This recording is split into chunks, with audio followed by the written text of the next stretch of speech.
Namaskar. Visualization. That's what we're going to discuss today. Now, visualization, as you know, most of you know what it is, but still, even if you know, let me just elaborate a little bit about this specific technique, and then we will go on to discuss how it connects with the Karma Yoga for 21st century Fit for Life practices. Now, visualization is obviously, as you would know from the word itself, is something that you visualize. A visual, you know, is a scene, a visual, a particular thing that you see with your eyes. That's called a visual. Now, how do you visualize?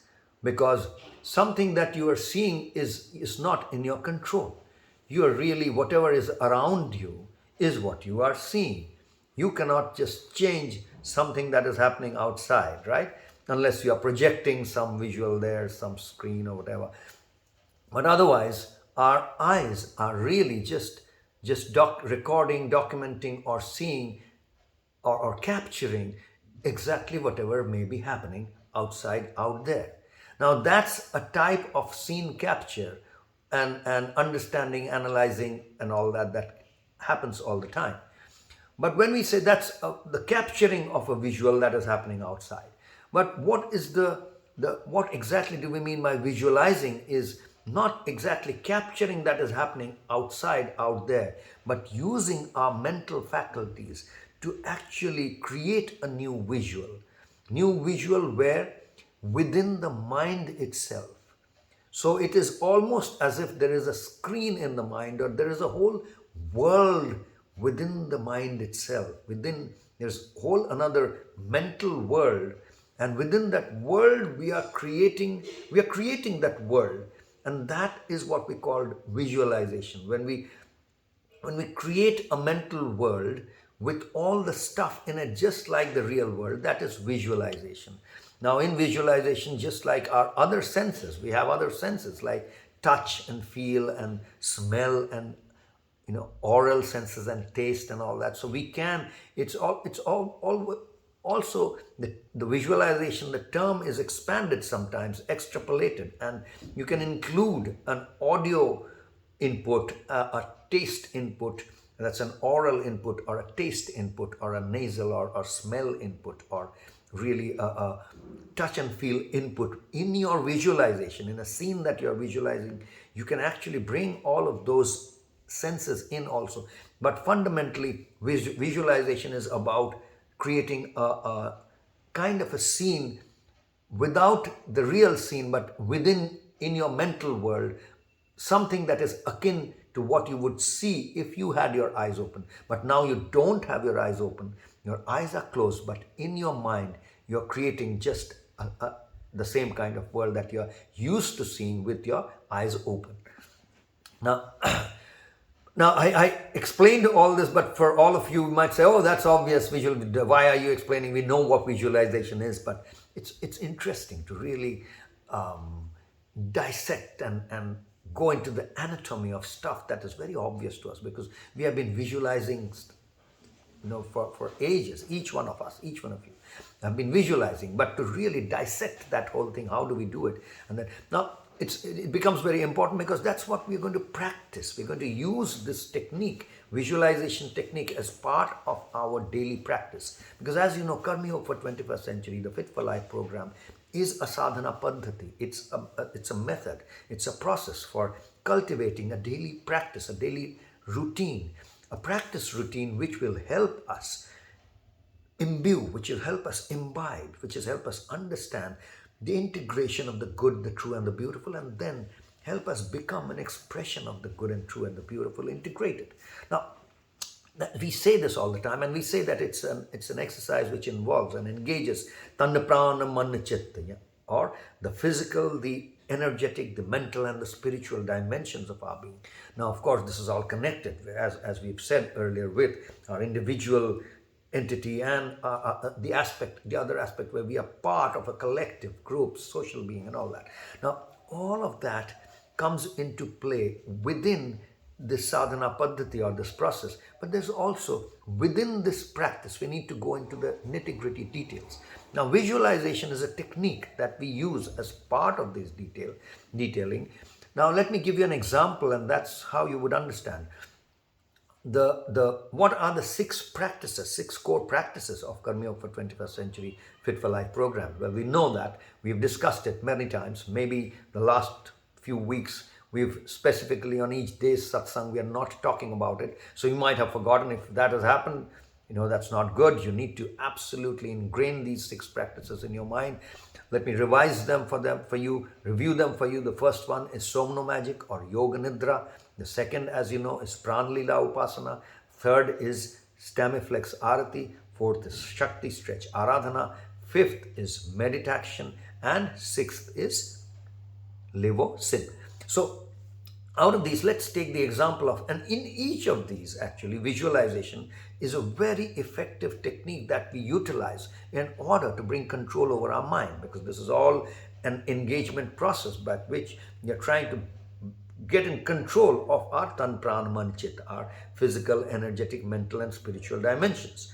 Now, the mental dimension is not easy to control because we are used to kind of letting it free and it just goes here and there. So when we try to bring it in control, we often realize, when we become aware of what is going on with the mind, we realize that the mind is very scattered and the thoughts are going here and there. So in order to bring that into focus or bring that into control, the technique used is that of visualization. And as an example, I will tell you. But before I go there, let me just tell one or two other things about visualization. There are two ways that you can visualize. One is from memory, the stuff that you have already seen.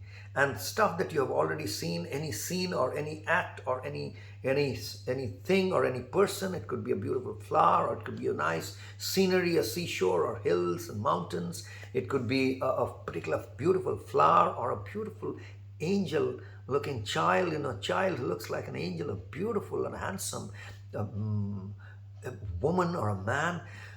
Any of these could be specific scenes or images which could be lodged in your memory in such a deep-seated manner that it kind of springs out at you whenever you want. For me, I can give you one such example. Is the first time I saw snow, because I have grown up in India, which is where we don't have snowfall, especially not in the not in the plains. I mean, up in the hills and the mountains, there's some places where it is, but that's not where I have grown up. I've grown up in the plains, hot, humid plains, where there's no snowfall. I mean, once in a while during the rainy season, you might have hailstorms, and then you saw like hails or pieces, chunks of ice falling from the sky, and then the ground would be covered a little bit with those white ice stones kind of thing. But they would be that scene would be nothing compared to what happened when I first time in my life I saw snowfall. Now, for many of you who might be listening to this video from places where snowfall is very common, this might not make sense to you, what I'm going to tell you, because you've been seeing snowfall ever since you gained your senses. But for me, it was an amazing scene, because I was almost 25 or 26 years old. I'd never seen snowfall in my life. And then this was, even when I went to US, I went to America. First I was in California, where I didn't see snowfall. But then when we moved to New York, and there, the first time, when we went to sleep, there was no snow outside. We didn't know what it would be. And then overnight it had snowed. And then we woke up in the morning and just looked out of the window, and it was unbelievable. The scene it's as if some magic had happened, and the entire world outside was just covered with this blanket of white, beautiful, pure, completely white snowflakes. And I didn't even realize in the first view of it that it was snow. I just couldn't really understand or believe what I was seeing. So it was so stunning a sight that is a sight that has remained with me all through my life ever since. And at any point of time, anywhere, I can just get it out of my memory and bask in the beauty of that scene. I'm sure you have so many such scenes in your own memory lodged. Now, that is visualization from memory. You can also bring forth stuff that you have never seen, or stuff that you have seen at different times, and then you can stitch them together and create a scene in your mind's eye. You can stitch a scene together based on the knowledge that you have gained of other stuff. So you can extrapolate. There are great things that the mind can do. The whole capacity to imagine, to be creative, to innovation, all of that comes from this capacity to visualize. And hence we give a lot of importance to this technique of visualization in our practices. So how do we do that? To give you an example, when we are doing PraanLeela Upaasona, the technique is that you are doing something with your body. You are in a particular asana. You have accepted a certain asana. It could be, let's say, Padmasana or Vajrasan or Sukhasan or Siddhasan or Shavasana, any of these asanas. And then you are actually also doing something with your breathing. That's all being determined. You are being instructed. You're doing it perfectly. We have done other pieces of satsangs where we have explained how to the nitty-gritties of the breathing techniques, and maybe you are following the technique perfectly, which means the Rechak, Purak, Kumbhak, Purak, holding Kumbhak, breathing out, exhalation, Rechak, all of that you're doing perfectly. You're holding the mudras perfectly. You're moving your hands perfectly. All that is right. But then what are you doing with your mind? Let's say 10 sadhaks are doing the same PraanLeela Upasana, 10 upasaks, and they're all kind of thinking different things with their mind.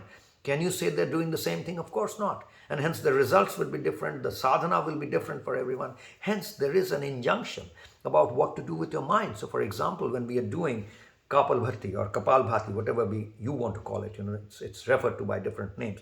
When we are doing Kapalbhati, the breathe out, breathe in, that process. So at the injunction or the instruction or the technique is that with every breath, you do a number visualization, which means with breath 1, you're in your mind's eye, you're visualizing the number 1, just the number 1.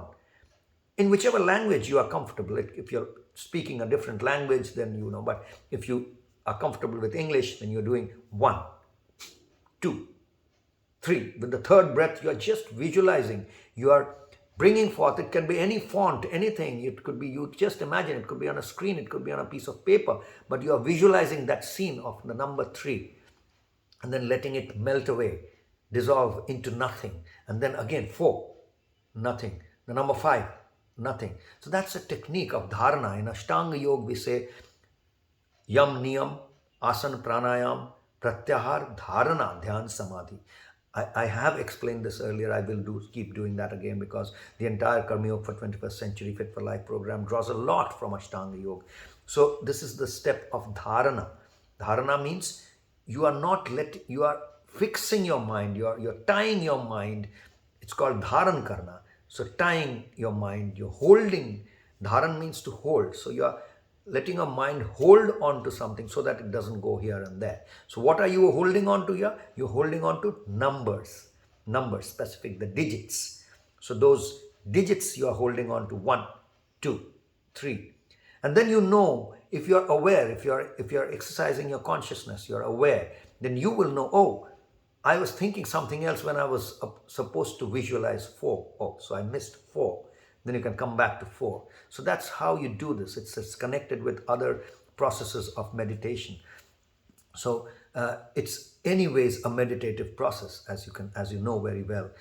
So that's the technique of visualization.